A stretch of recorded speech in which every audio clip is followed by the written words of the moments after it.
Once upon a time, in a quiet little village surrounded by tall mountains, there stood an old castle.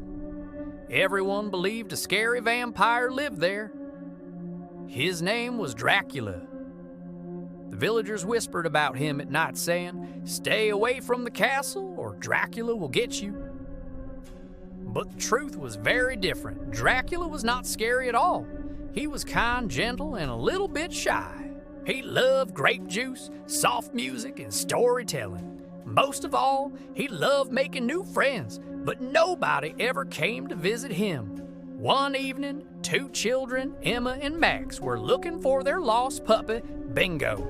They followed the puppy's bark all the way to the castle gates. The huge doors creaked open slowly, and there stood Dracula, holding little Bingo in his arms.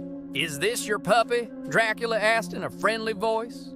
His smile showed two tiny fangs, but his eyes were warm and kind. Emma and Max were surprised. "You're Dracula? Aren't you supposed to be scary?" Dracula laughed. "Scary? Oh no, I'm actually allergic to scary things. Every time I try to look spooky, I just... Achoo!" He sneezed so loudly that the bats flying above got dizzy and bumped into each other.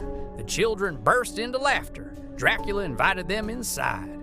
Instead of a dark, creepy castle, they saw glowing lanterns, colorful streamers, and even a table full of warm cookies. The bats wore tiny party hats, and the owls were singing softly. It wasn't a haunted castle, it was a happy castle. Dracula explained, "I throw a party every midnight, but nobody ever comes. Would you like to join?" Emma and Max looked at each other, then shouted together, "Yes!" That night they danced with the bats, sang funny songs, and even helped Dracula play his violin. He taught them a silly bat dance where everyone flapped their arms and twirled in circles. Even Bingo the puppy joined, chasing after the bats with joy.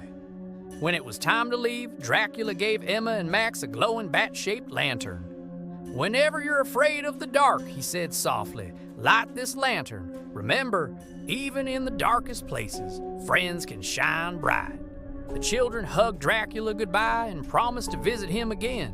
From that night on, the villagers no longer feared the castle. Instead, they knew it was home to a friendly vampire who loved grape juice, music, and midnight fun. And every time Emma and Max went to sleep, they kept the little glowing lantern by their bedside, reminding them that the dark can be magical too. Good night, children. Sleep tight, and remember, sometimes the ones we think are scary can turn out to be our best friends. If you enjoyed this story, don't forget to like, share, and subscribe for more magical bedtime tales. Sweet dreams, little ones.